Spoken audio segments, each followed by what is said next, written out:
วัสดีครับผู้ติดตามช่อง Fighting Fit ชลบุรีนะครับวันนี้นะครับพอดีผมไปเจอ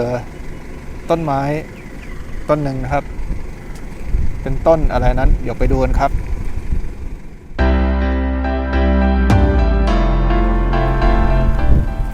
นี่นะครับ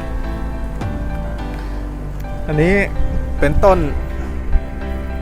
หางนกยุงนะครับเนี่ย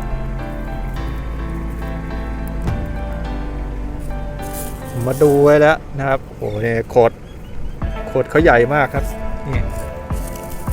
เราไปทำบอนไซนี่สวยแน่นอนครับเดี๋ยวเรามาจัดการขุดเข้าไปดีกว่านะครับ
ได้ขึ้นมาแล้วนะครับ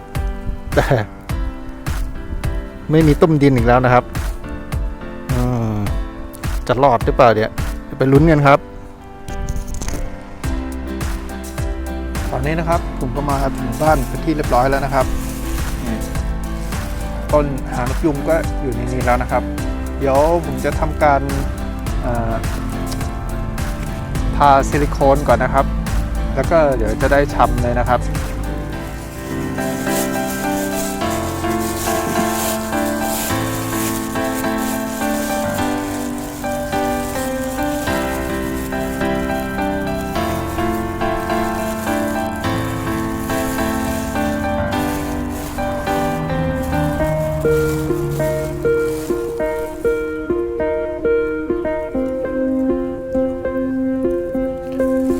เดี๋ยวทาซิลิโคนก่อน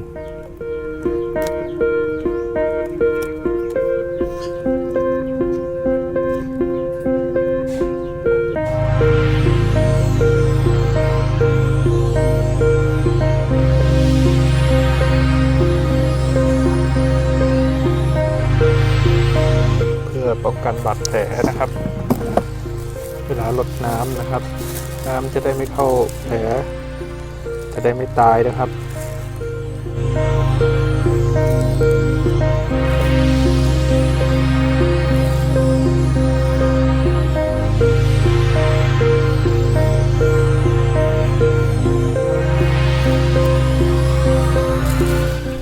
โอเคครับเดี๋ยวไปเอากระถางที่จะชำต้นไม้มาใส่เลยดีกว่านะครับเดี๋ยวผมจะเอายากันเชื้อราเนี่ยทาแผลที่ผมได้ทำการตัดรากเขามาด้วยนะครับนี่นะครับตรงเนี้ย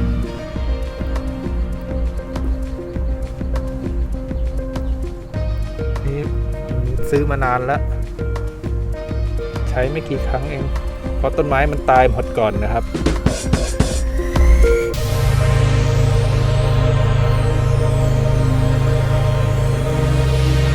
โ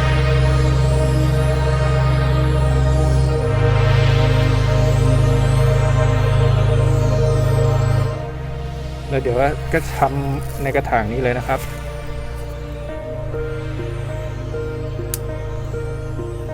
กระถางใบเนี้ยถ้าเกิดใครจำได้เนี่ยก็คือกระถางที่ผมใส่ต้นตะขบไว้นะครับ ปรากฏว่า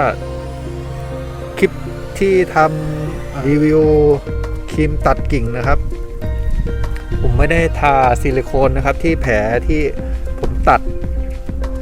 กิ่งเนี่ยแล้วน้ำมันโดนนะครับปรากฏว่ากิ่งเน่านะครับแล้วก็ต้นไม้ต้นตะขบก็ตายไปนะครับเดี๋ยวค่อยขุดมาทำใหม่นะครับอันนี้ก็ทำในนี้เลยเอาทิ้งออกก่อน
จะรอดหรือเปล่าครับต้นเนี้ย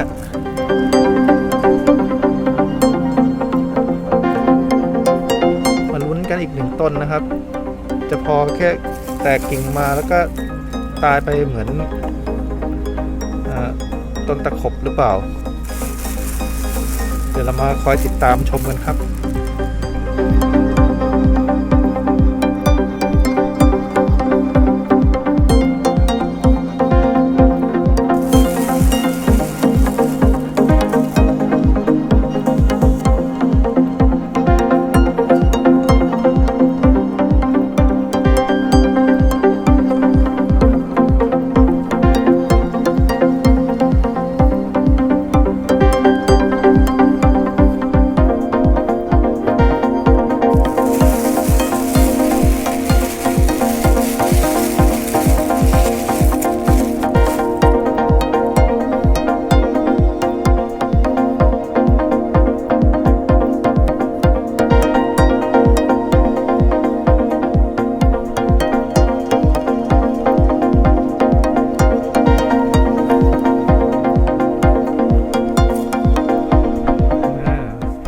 ครับเสร็จแล้ว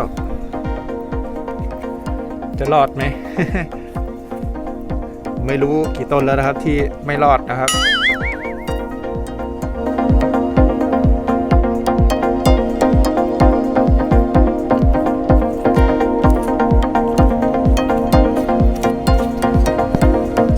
โอเคครับคลิปนี้นะครับก็จะเป็นที่เรียบร้อยแล้วนะครับได้ต้นไม้มาทำบอนไซอีก1ต้นนะครับเป็นต้นหางนกยุงนะครับแต่ก็ยังไม่แน่ใจว่าจะได้เป็นต้นบอนไซที่เราต้องการหรือเปล่านะครับยังไงเราก็มาลุ้นไปด้วยกันนะครับส่วนคลิปนี้นะครับผมก็ขอลาไปก่อนนะครับแล้วก็ขอบคุณนะครับทุกคนนะครับที่ช่วยมากดติดตามนะครับแล้วก็มีอะไรเนี่ยก็สามารถคอมเมนต์